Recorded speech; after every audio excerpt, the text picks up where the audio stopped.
Good day, it is August the 23rd, and today we continue in Judges 18, doing verses 14 through 17, and Proverbs 23. Remember, if you'd like to be tagged when I post these videos, or if you have any questions, comments, concerns, suggestions, complaints, or anything else, you may reach me through 810-242-2997. That's 810-242-2997. You can call, text, leave a message, whichever you like. And begin, Judges 18, starting in verse 14. The 5 men who had scouted over the land around Laish explained to the others, "These buildings contain a sacred ephod, as well as some household gods, idols, a sacred image, and a cast idol. What do you think you should do?" 15. Remember, okay. Then the 5 men turned off the road and went to Micah's house where the young Levite lived and greeted him kindly. 16. The 600 warriors from the tribe of Dan stand at the entrance of the gate. 17. The 5 scouts entered the shrine and removed the carved image, the sacred ephod, and the household idols and the cast idol. Meanwhile, the priest was standing at the gate with the 600 armed warriors. Okay, they're at Micah's house, and the 5 scouts had just told the rest of them, "Hey, he's got some nice stuff in the house. What do you think we should do?" 14. The 5 men who had scouted out the land around Laish explained to the others, "These buildings contain a sacred ephod, as well as some household idols, a carved image, and a cast idol. What do you think you should do?" This is basically Micah's area grown into a small village. And it wouldn't be beyond the realms of possibility that they would go to Micah's house to worship. And the 5 scouts were going, "Hey, he's got some good stuff in there. What do you think we should do?" 15. Then the 5 men turned off the road and went over to Micah's house where the young Levite and greeted him kindly. So they're going to Micah's house, and they came to Micah's house, and the Levite's there. They're at the gate, I bet. As the 600 armed warriors from the tribe of Dan stood at the entrance of the gate, okay, the house has a gate, probably a compound, and then the house. And the 600 warriors are standing at the gate. 17. The 5 scouts entered the shrine and removed the carved images and the sacred ephod, the household idols, and the cast idol. Meanwhile, the priest was standing at the gate with the 600 armed warriors. The warriors were at the gate. The scouts went to the shrine and where all the good stuff was, and they took it. This is the same guy who gave them hospitality earlier when they were come before. I don't think the people of Dan are very good people. 23. When thou sittest to eat with a ruler, consider well him that is before thee, and put a knife to thy throat if thou give him to appetite. In other words, you're with your boss or superior or someone way over you, and you're eating with them, and you like to overindulge in food, drink, or whatever. Don't. Eat and drink as if you had a knife to your throat. 3. Be not envious of his dainties, seeing that they are deceitful food. Dainties, in this context, means poison. 4. Worry not thyself to be rich, cease from thy own wisdom.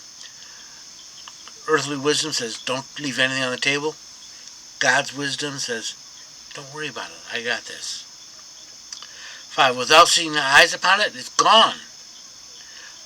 For riches certainly make themselves wings, like an eagle that flies toward heaven. Yeah, your money grows wings and leaves.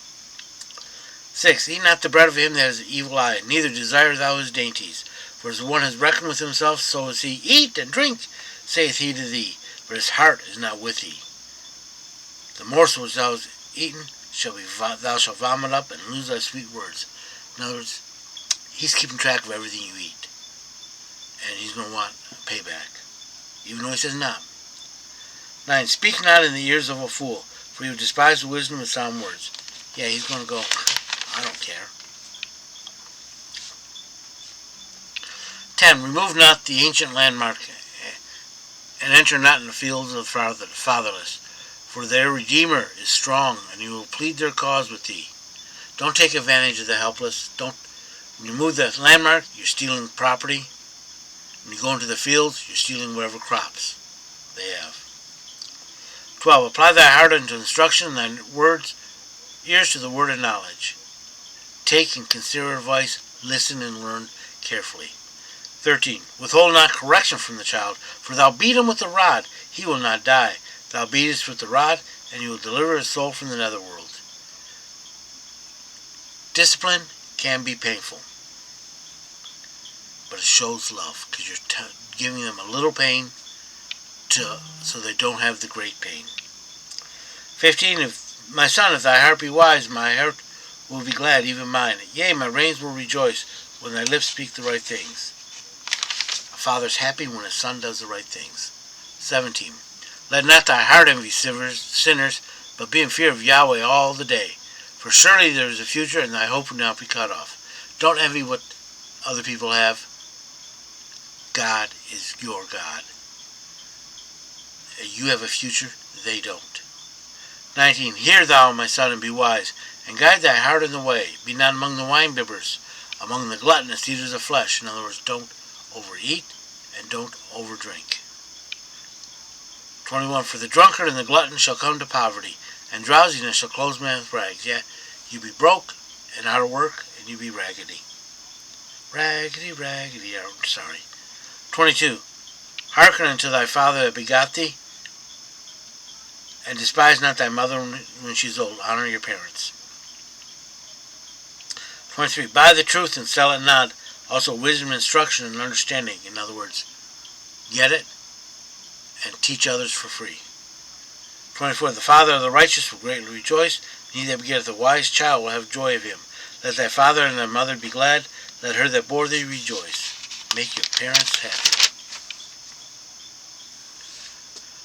26. My son, give me thy heart, and thy eyes observe my ways. In other words, pay close attention to what I'm doing. For a harlot is a deep ditch, and a hairy woman is a narrow pit. It can be man or woman.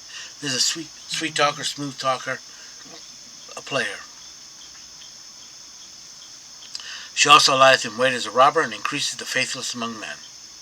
29. Who cries woe? Who alas? Who has contentions? Who has ravings? Who has wounds without cause, and redness of eyes? In other words, you're acting like a fool.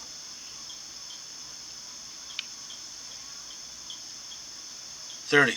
They that tarry long at wine, they that go try mixed wine, in other words, strong alcohol. 31. Look not upon the wine when it's red, when it gives its color to the cup, when it glideth down smoothly. At last it biteth like a serpent, it stingeth like a basilisk. 33. Thy eyes shall behold strange things, and thy heart shall utter confused things. We used to call them pink elephants and just ravings. 34. Yea, thou shalt be as he that lieth down in the midst of the sea, or he that lieth on the top of the mast. Now that you be in bed spins. They have struck me, and I have felt it not. They have beaten me, and I knew it not. When shall I wake? I shall yet seek it again. Yeah, he gets all this pain and suffering, and then when he wakes up, he's going to go do it again.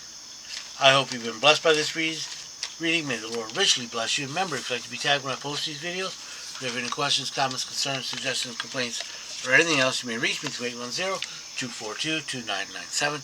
That's 810-242-2997. You can call, text, leave a message, whichever you like. Remember, Jesus loves you, and so do I.